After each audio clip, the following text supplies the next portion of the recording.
Hi, welcome to Social Media for Churches, Part 2, a live Q&A by United Methodist Communications. I'm Craig Catlett, Senior Manager of Local Church Services, and over here is Stephen Adair, the Senior Social Media Strategist at United Methodist Communications. This is a live Q&A, and so you have the opportunity to interact with us if you'd like. There should be a red button down at the bottom right of your screen. It's a red chat box. Go ahead and click on that to submit a question to us, or if you're joining us on Facebook, comment on our Facebook Live at facebook.com/umcom. So this is our second social media Q&A. We have an idea of the basic questions that church leaders ask. Also, as you have registered, you've submitted some questions to us. I'm going to kick it over to Stephen Adair. We're not going to waste any more time with chatter, so I'm going to kick it over to Stephen and ask him, Stephen, what are the top 3 social media channels for a church to have? Yeah, so we, for every local church, I think that's one of the biggest questions is what should I take my time or energy doing, aside from all the ministry work that goes on in a local church, to have to, especially if you're a smaller church and you don't have a staff to run all your website and your social media and stuff, what do I need to devote my energy to? There's 3 that are probably the most important, and those being, of course, Facebook being the first most important to reach people. Secondly, Instagram. I think some people think that Twitter's probably number 2, but I would, for the local church, definitely Instagram would be number 2. Twitter, not so much. We'll get into that a little bit later, why I think that. But Twitter, if you do have the resources and energy to do that, Twitter would be fine too. Did you mention Snapchat? Because Snapchat is one that I used to get a lot of questions about when I was out on the road. I used to be a trainer for UMCOM, for United Methodist Communications, and they would always ask me about the latest, greatest thing that they should be doing, and a lot of people would say, hey, Snapchat, should I be doing Snapchat? We're having a couple of technical problems here. You should give us just 1 second while we work out Stephen's mic. I can weigh in a little bit on Snapchat while Stephen gets his mic fixed. So it's geared heavily towards the youngest of us. We're talking Gen Z people that are liking Snapchat. If you're in high school, you're probably using Snapchat in some shape, form, or fashion.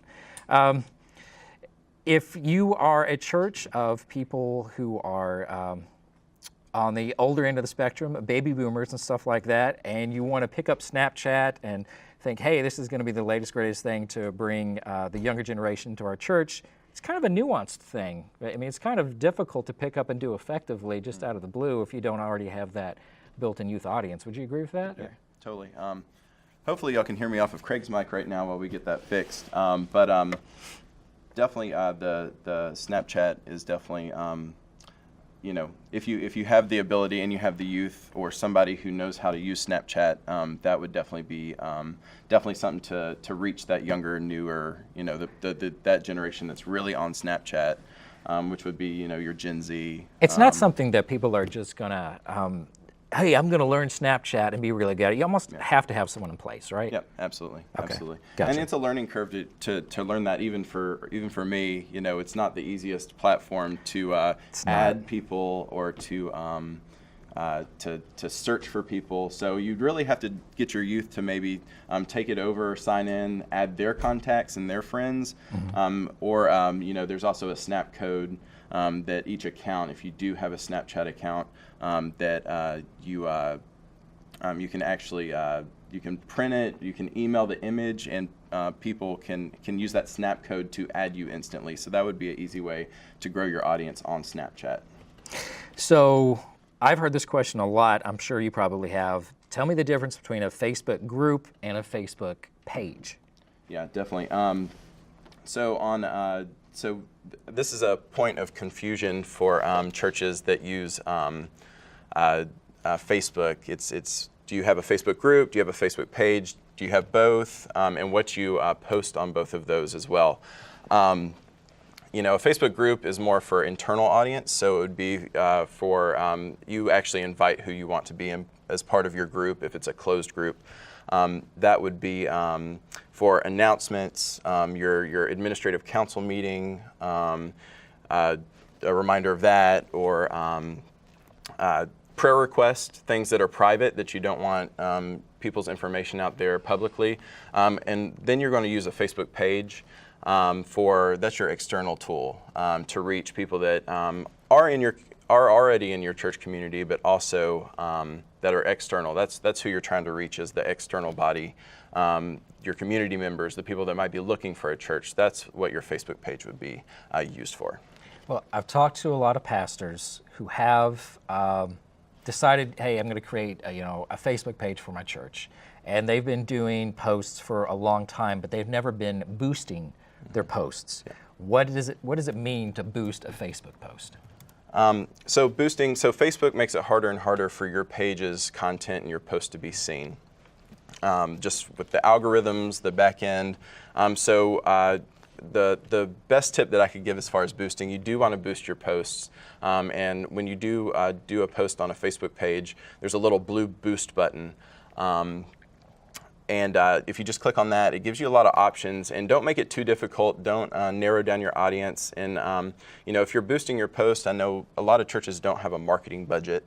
Right. To go towards Facebook boosting. For my local church, I boost every post for $1 at least. So $1 isn't that much, and I just pay for it myself. And with $1, you can get hundreds? Oh yeah, it goes a long way. I mean, it depends on how many people are following your page, but you can get a ton of increased engagement and reach just for $1. So it's really not an expensive way to further your reach that you wouldn't get organically if you didn't use that $1. Once you do click the boost button, you can actually set what the parameters of who you want to reach. So it could be just geographic targeting, so like the city or the town that you're in by zip code or the name of the city, or state if you want to have a larger reach. But I would recommend for a church, and that's what we did for my local church when we were starting to boost posts, was to there's an option that says boost or show post, I think boost post to the people who like your page and their friends. So at least there's a connection there to somebody who might already be in your church community that likes you on Facebook. So the connection there really helped us grow our audience. I see. By boosting it to people who like your page and their friends. And you can also do age demographics, women, men. There's a lot you can drill down pretty deep, but as long as I would keep it pretty high level and just do friends who like your page and their friends. So those are three of the most basic questions that keep reoccurring as we talk to people. Let's shift focus a little bit and dig a little deeper into things that people may be wondering, but you don't hear about a whole lot. Will you delve into copyright issues? This is from Sue. Yeah, so copyright's really important when it comes to, just legalities. There's a website, it's ccli.com. ccli.com. And this provides copyright licensing. If you're streaming like Facebook Live, if you're streaming, they have a license for that as well, and a rehearsal license. And those are they're described on the website of what they actually really cover. But for my local church, we do Facebook Live for our services and sermons. And we have a streaming license, and I think it's $60 a month. And there's the just general copyright license that you're going to want anyway, for the music in your service. So you just go to CCLI, and they're pretty affordable, but your church really does need them. So you noticed we had a few technical difficulties a minute ago. Some of you missed the very opening question. We were talking about the top three things, top three social channels that you should be using. So the top three again.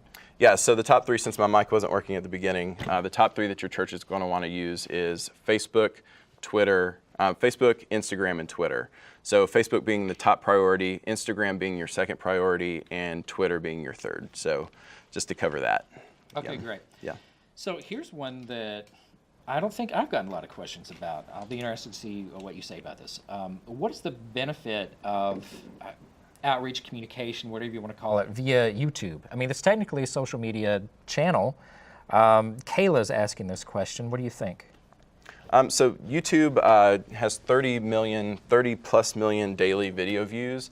So it's a great avenue for your local church to be posting your videos on, of whether that's a worship service or live, YouTube Live, your events, your services, your sermons, whatever, each church is a little bit different. So some churches want to do their full service, some just want to do their sermons.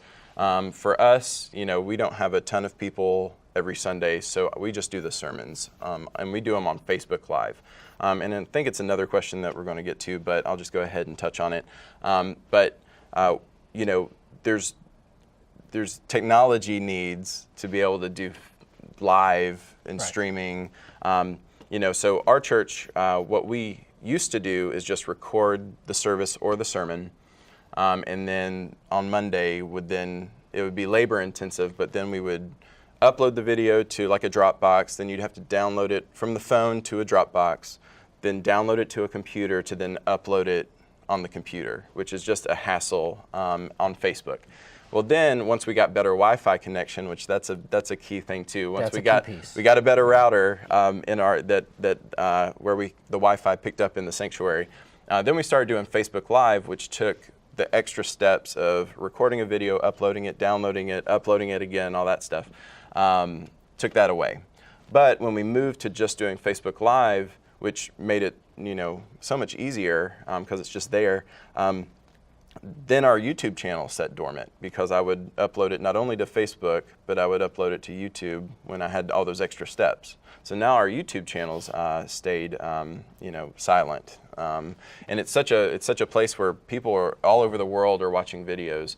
And it's a great place to be. So there are some services, if you Google just streaming services, and I think they're paid for, you have to pay for them, but to where you can actually push your videos out at the same time via Facebook Live, YouTube Live, and probably some other places as well. So if you do have the budget for that, they kind of walk you through those services. So you would just Google streaming services. Yeah, and so they range anywhere from $25 a month to $100 a month. And I was just looking this up last week. And so when you're looking for the streaming services, there's actually a couple of good charts that compare options and things like that. And the really good ones do have that push feature. Yeah. So that's really good.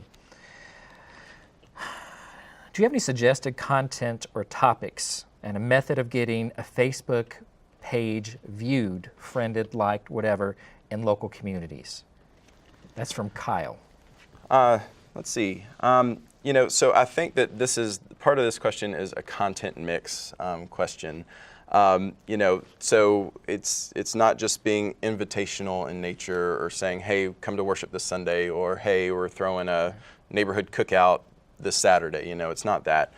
So it's about mixing your content, whether that's videos, photos, the invitational ones as well, but showing what your community is all about, whether that's a photo of kids at the Easter egg hunt and saying how fun you had, or that Facebook Live sermon on Sundays. Also, there's just some technical things that you can do just on Facebook. So let's say you've boosted your Sunday sermon for $1. You've boosted that post, and that has actually gotten some people that don't already like your page to click like on your post. They might not have liked your page, but it came on their feed and they liked your video. Well, if you click on the likes of your video, if they haven't already liked your page, you can actually invite them the list of likes. You can invite the people who don't already like your page to like your page. So that's just the easy way that Facebook is giving you. You don't have to have their email address to send them an invite to like your page anymore. You don't have to do that. So that just definitely, whoever likes your post, just go back and always look and see if you can invite any of those people to like your page, because they've obviously connected with you in some way to want to like whatever post they liked. So just we've seen success with that, because when Facebook unveiled that feature, it's been probably a couple of years ago, but when they unveiled that feature to be able to invite people to like your page just because they liked one of your posts, our Facebook page, so we worship probably 30 to 40 on a Sunday at my church. Our Facebook page has over 1,100 likes, and that's not by buying followers or or doing any of that. It's actually by doing things like inviting people that liked your post to like your page. That's how we've grown the audience, by boosting for $1 every post. That's really garnered just so much. I mean, that's a big leap from 30 to 40 on a Sunday to over 1,100 people that have the opportunity to engage with your page when you post. You can also comment on other community groups as your page. So the schools, if the school has a PTO organization and they have a Facebook page, or the school has its own Facebook page, or let's say the local YMCA, and you want to invite that school, hey, we're having a movie night on the lawn, go comment as your church on that school's Facebook page, any ones that are around you that people might see it and want to come. That's a way to connect to your community just by acting as your page on Facebook. Also, content that's not invitational is, if you build a prayer box, a community prayer box, take a picture of it, put it when you put it outside, or if you already have one, take a picture of it, post and say, hey, this is the community prayer box. We're here to pray for you. Or our church just developed a little free library, which is a national, I think some sort of national organization. We just had one of those, and we have an official charter. Well, we took a photo of it, and you put that on social media as a community connection. We also I did a coffee post, and so I'll actually invite everybody to go to my local church's Facebook page. It's at Glendale UMC, or if you just type in the Facebook bar, Glendale United Methodist Church, Nashville. If you go to that, we had a post, I posted, I think it was last week, and it was something that was not related to like Christianity or spirituality at all by face value. And it was about what is your favorite brew of coffee, and like people could vote like 1 to 9 depending on if there was cream in it or if it was black or whatnot. And that I was waiting for it, but somebody that's outside of our church but likes our page commented on it and said, well, I hope your church is more than just coffee. I hope there's some Jesus in your church. That gave me the opportunity to respond back to this person and tell him that, we might all have, as a cup of coffee, we all have differences of opinions and differences of how we view and think about things, but we all have one commonality, and that's the ability to deepen or start our relationship with God. Something as simple as, and that's, I feel like, when people are non-trusting of organized religion and churches, posting things that might not off the cuff come off as religious or spiritual, then gets, even though he is religious himself, that just created an opportunity for me to reach out and tell him a little bit about us and why that post was relevant even when it didn't seem very relevant to the church. Well, Donna is asking something that plays off that really well. Donna is asking, should a church use Facebook to engage people in conversation about potentially controversial subjects, or should they keep it to informative topics? Okay, so I see some churches, they'll post on their Facebook page, which I think, so here's another, I'll just throw Facebook groups and Facebook pages in. If there's information like, let's just use the United Methodist News Service. They report on a lot of the hot topics of the church that happen each day. I'll see some churches post those articles on their Facebook page. Well, that Facebook page is external, so if your church is posting things that are controversial on a, whether it's an internal thing or just a political sensational post, I guess, if you want to keep your church people up to date, post it in the group. If this is what the United Methodist News is of the day, post that in your group. But on your Facebook page, you're trying to that's the place where people are going to say if they're going to want to come visit your church or not. So by posting things that might stir up controversy, whether that's in the comment section below it of people arguing back and forth or whatnot. Yeah, the Facebook page is definitely a place to be invitational to your church, show what your community is all about, and get people, pique their interest on why they might want to come in the door. So those articles are definitely not, anything controversial is not the place for your Facebook page. So Facebook doesn't look the same today as it did years ago when it started. Facebook is constantly changing. The people at Facebook are trying to improve Facebook over the years, and they do that by changing the algorithm.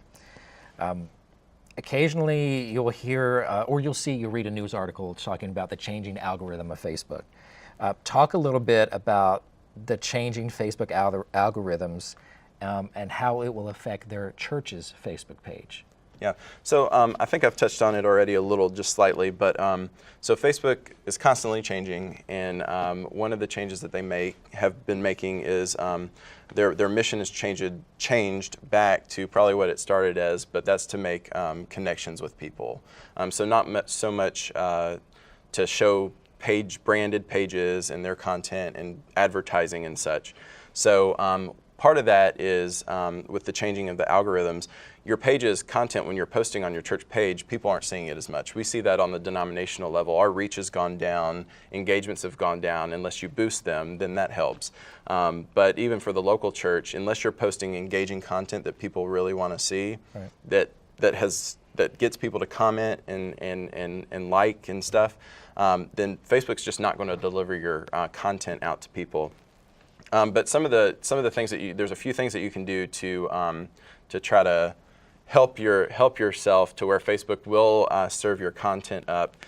One of those is creating content that gets the people who like your page, or the people that might that your question or photo might pop up in their newsfeed, is to get them to talk to each other in the comments of your post. So Facebook likes it when you're talking to each other more, when there's more yeah, interaction, they want conversation. So they've made changes in the algorithm that they want you to be posting things.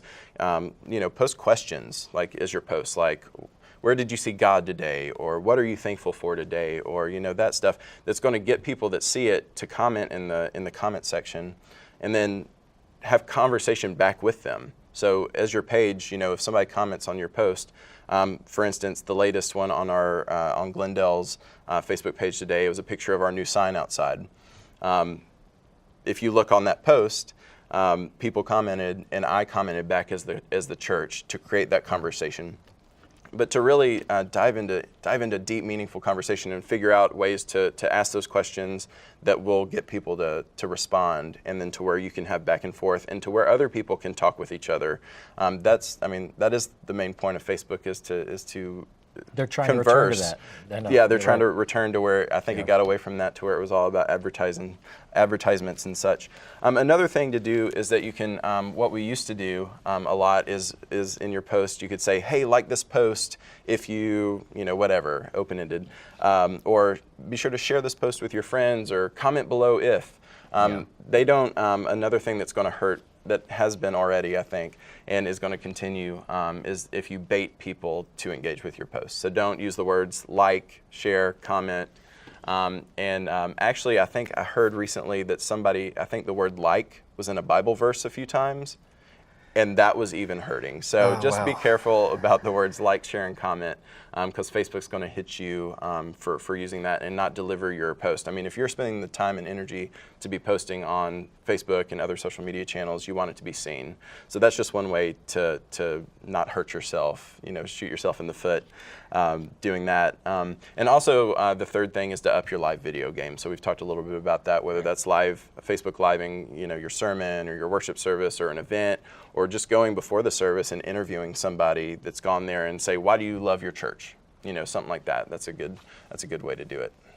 So the algorithm has recently changed. It's not quite what it was, over the past couple of years, but it's still the best way to get out there in relation to other forms of trying to reach out to your community. Richard's asking, how can we compare the effectiveness of direct mail versus social media outreach? I've got a strong opinion about that. I'm going to let you hear about it. Okay. Talk about it.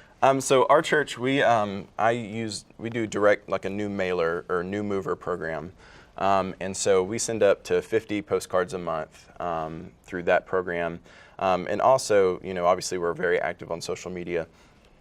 On the bottom of our visitor card, this is just my suggestion to do if you're doing direct mail and social media and your website and just a bunch of other things, is to list on your visitor card. We put at the bottom of ours, like, how did you hear about us? And I have on there online, or like Google, website, or our website, social media, direct mail. I think I added postcards. I didn't say direct mail, but postcards is on there for people to circle. And then other, which is, or a friend invite, there's quite a few options there for people to circle. We've been doing the direct mail for gosh, I think probably about a year now, and I haven't had one person circle direct mail on our visitor card. But the thing about it is, and why I keep doing it, even though it, from what I can see, it doesn't seem to be very effective, is that at least we are being invitational and getting a piece of something into homes around our church. Whether that directly helps or not, and if they did get the card but then they went to our website and they circled website, I'm not sure. But at least we're getting into the homes, because I've heard about people that have been in a community around a church that they've never been invited. Like the church has never reached out to them at all in any form. So I'll just look at it as it's not the biggest cost investment. I think it's like $30 to $40 a month. And at least we're getting in those homes that we wouldn't otherwise get into.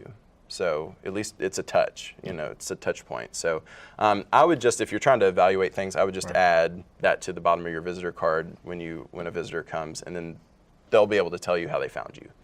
So. Priscilla and Steve have questions that kind of go together a little bit. Priscilla is saying, our members are seniors. Is social media relevant? And Steve is saying, how to use social media when a majority of people in your community do not participate? They kind of go together a little bit. Would you want to touch on that? So I think that we actually had an article that came out, I think, on the MyCom Tips newsletter, and it was about how seniors are techier than you think. So, of course, the people that are in your pews and if they're using social media or not. I think the point of social media being relevant, even though your members are seniors, is social media is used to reach those outside of your church that aren't all seniors. So I would say it's super relevant, and the people that are in your pews, if they don't use social media, or if they do, they might not engage with it, but at least people outside will know what's going on inside. So it's definitely relevant. I will say that people buy our visitor cards, circle website and social media, and of course friend invite, because the power of personal invitation is more important than any other marketing thing you can do to get new people into your church. But website and social media are the ones that are circled the most. So it's definitely important to look towards growing your church. As far as the majority of the people in the community do not participate, you're still trying to reach those people. I don't know exactly the question as far as like they don't participate in your church or they don't participate on social media, but you're still trying to reach that community. So with targeting stuff and showing how your church is engaging in the community, that's only going to get somebody to say, oh, that church is doing something. They're actually making a difference here. You never know when somebody's looking for a new church.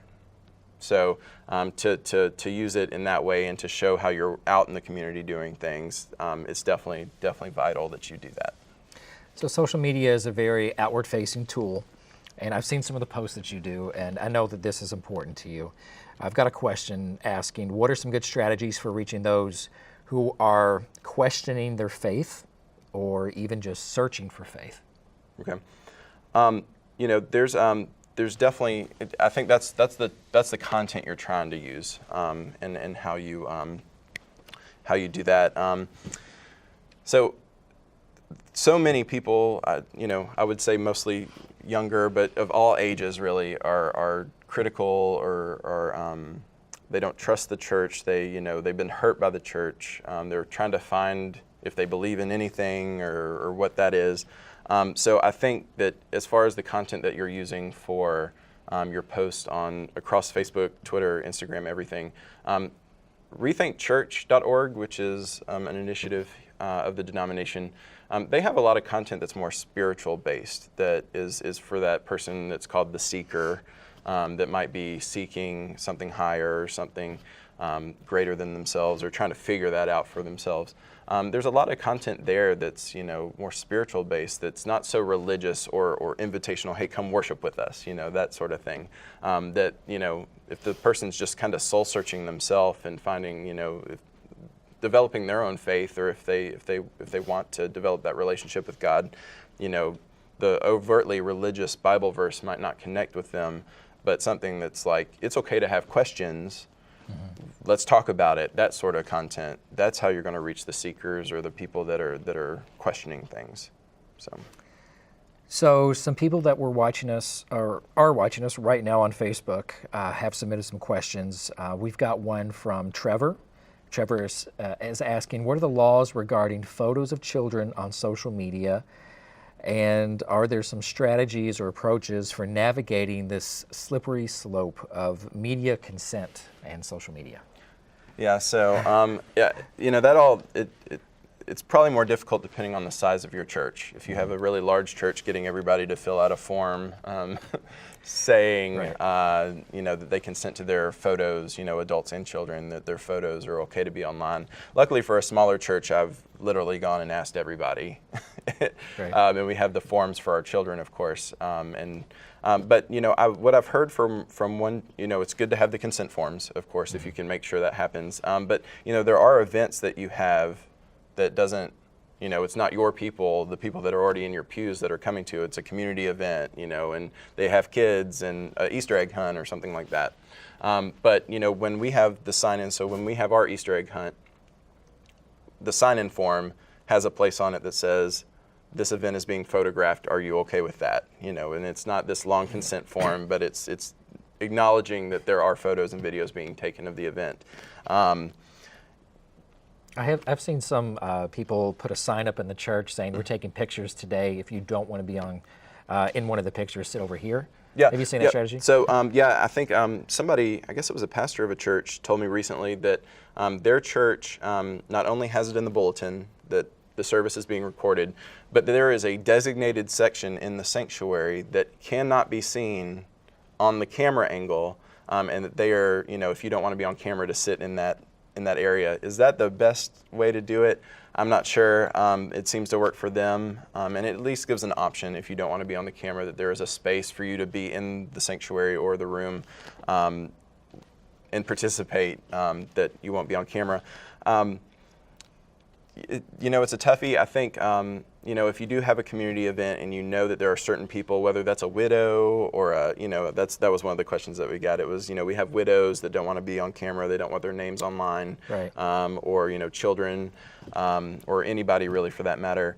I think if the people that are taking photos or videos in your church, those volunteers or staff members, if they know that, hopefully they can group up photos, group up people that are okay being on camera, and take those photos. Like, just be strategic in the photos that you take. If you know that that person over there doesn't want to be on camera, well, turn your angle or go in front of them to where they're not in the photo. I think it's just trying to avoid that, and that's harder. That's pretty hard to do. That's a toughie. But definitely having consent. I mean, that's just for legal sake and for the protection of people's identities and privacy. I know that that's an issue everywhere. So. Just trying to avoid, if you can, those instances. So Sure. I don't know if there's a perfect answer for that one. Yeah, I don't know there's a perfect one. That's a tough one. Kirby's watching on Facebook Live, and Kirby asks, for a church going through visioning and they're discerning a focus on internal engagement, would you suggest focusing time on setting up and pushing a Facebook group instead of just getting info from a weekly newsletter? I think it depends on who makes up your church. Internal communication is very hard for local churches. People don't read their emails. Some of them aren't on Facebook. Some of them don't have email. And newsletters, that's cost prohibitive. There's a cost to mailing out newsletters. So for us, I can just use our local church as an example. We don't do newsletters anymore. We haven't in years. But what we do, we have a weekly email that goes out with all our announcements, what's coming up in worship this Sunday, and some announcements. It points to a page on our website that is all about what's coming up this Sunday. So that has all the current announcements on it. So that's kind of like a newsletter on its own web page of our website. And then we have a group. I would say the group for our church is a newer thing. So getting people, that was another question that somebody asked, is how do I get people engaged in a Facebook group? Mm-hmm. And, I don't know the magic formula for that other than going to certain people and saying, hey, can you please be an advocate of communicating through this Facebook group? And then I feel like that will get everybody else on board. I'm also part of a Facebook group for another church that's local, and they are on it. Just there's constantly a prayer request coming through about something, or an announcement, or there's a group happening last minute, or a need. So I think it's just getting your people on board to find that as a reliable resource. When I started our church's Facebook group for our internal people, I posted a couple prayer requests, and I think it's also educating your people that that stuff is private within the people that are in that group, because they don't know the difference? No, I mean, that's just people don't know the difference between a Facebook page and a Facebook group. Right. And then you have people that you've put them in this Facebook group, and then you put a prayer request about them, and they're like, oh gosh, I don't want everybody to see that. Right. But it's just educating them that didn't go out to the Facebook world. It just went to the people in our Facebook group that are connected to the church. So I think that education on that is very important, because somebody might get their feelings hurt or upset that they think that their information just went out with an address and stuff to send cards. So it's being sensitive on that too, because many people don't know that there are privacy settings on groups. Yeah. So they don't have to be worried about that. So just a little bit ago, you were kind of saying that you really need to have an advocate, someone to carry the torch and get people excited and know about Facebook and teach other people and stuff like that. Oftentimes, that's people in the church. Yep. Jan has a question here asking about that. What guidelines should you set for church members rather than staff who moderate or administer a church social media account? Yeah, That's from Jan. So I think each church is different as far as who is an administrator of your Facebook page. You always want to have more than one person as an admin, whether that's the pastor or not. Some don't have Facebook, or some don't really care. Could you tell me, why do you want to have more than one person? Yeah. So you want to have more than one person. So I've heard of instances. I also help another local church here with their communications. There's an old Facebook page that somebody that no longer goes to that church has control over. And so when I came in, I had no access to it, so I had to create a new Facebook page for them. So now there's two, which is not ideal for searching. If somebody searches for that church in particular, or just United Methodist churches on Facebook,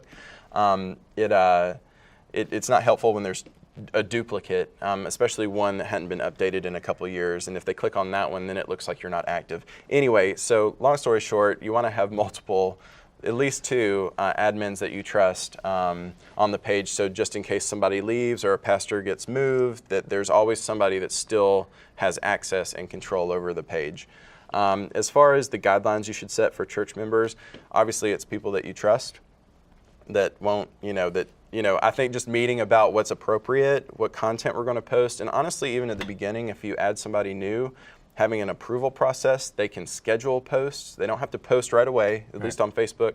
They don't have to post right away. So they can schedule it and text whoever else, hey, how does this look? Is this okay? And kind of go through approval process at first, until it gets into the swing of things and everybody's good. So I would probably do that and just have a conversation and keep talking, keep the conversation open, because social media is always changing what you need to post, the pictures that you're posting, the videos that you're doing. Like, there's just a lot in the content mix because you don't want to overpost either. So it's making sure that everybody, that's why it's good to probably just have like two or three, just so there's just not a ton of people posting. Or develop a schedule that, your youth minister is going to post on Thursdays, and, you're going to have the sermon on Sundays. Just maybe develop a schedule to where people aren't over posting, over each other as well. So we've got a few minutes left. Yep. Someone from our chat box has given me a toughie. I'm going to toss to you. Okay. What's the point of 1,100 followers on Facebook if they never worship with you? Okay. I got that. Okay.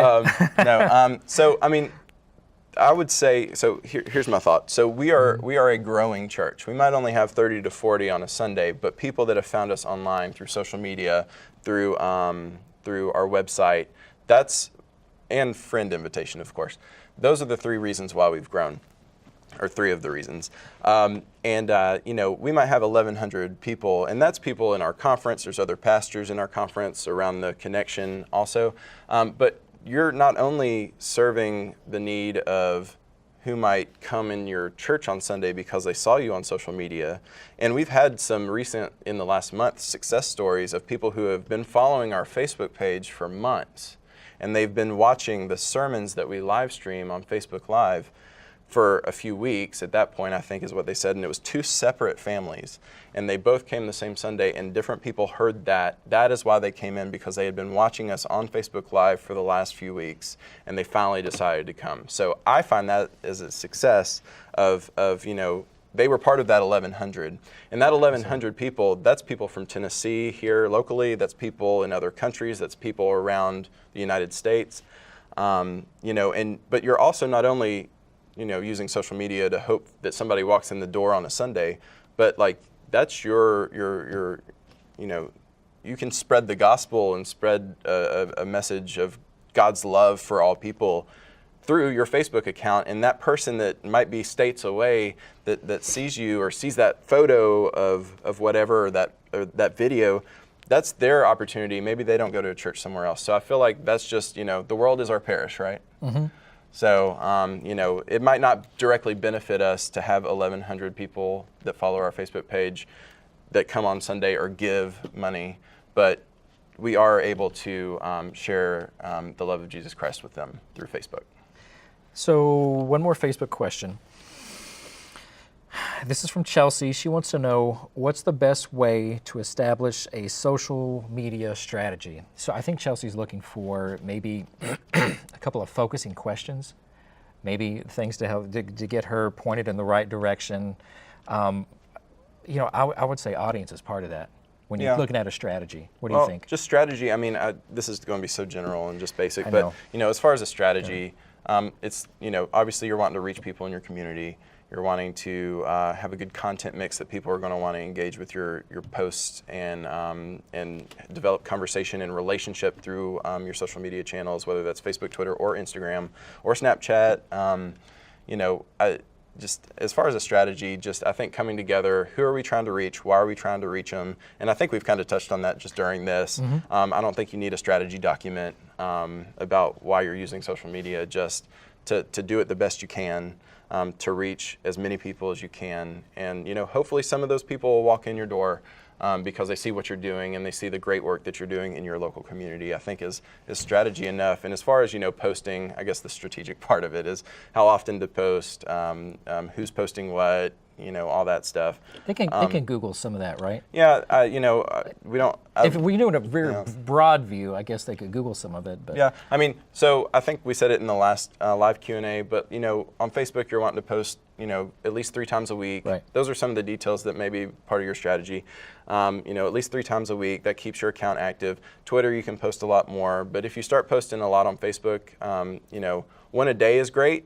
If you have enough content to feed 1 a day, right. That'd be ideal. But if you start posting a lot on Facebook, then you start competing with yourself, especially if you're boosting posts. You don't want to overlap all your your posts, so it does get a little crazy. So just start at 3 times if you're starting from scratch or you're just trying to figure out what to do. Start with 3 times a week. Hopefully one of those includes maybe something worship related on Sunday. Whether that's a Facebook Live video or just a photo of a member and tell their story. Another feature that we do is Faces of Glendale, and I've asked people, why did you come to Glendale and why'd you stay? And I'll use those as Facebook posts. So, and then not only do you get to tag them in the photo, which then their friends see it. I mean, there's just a lot of ways to use the people that you have to reach new people as well. Tagging them, using their story of why they found your church. That might connect with somebody else. We have one member, she's a native of Bulgaria, and she left all her family, and she came, and she was the black sheep, in her own words, and came and found a home at our church. And that's her, she found home. So that was her message, and we could use that to promote. Maybe somebody else has a similar experience. So. Thank you for all of that. Yeah, that was a lot. I've still got we have a page full of questions that we didn't get to today. Yeah. So we're sorry if we didn't get to your question. You can still ask your question. Stephen's email is on the screen. You should be able to see that right now. And he'll be able to answer a lot of those. We have a new opportunity for churches that already have a Facebook account. If you need help with your posts, we are offering Facebook content support through a new grant. If you're interested, contact us at localchurchgrants@umcom.org. That's localchurchgrants@umcom.org. I'm Craig Catlett. Stephen Adair, thanks again, man. Of course, Appreciate thanks. it. Yeah.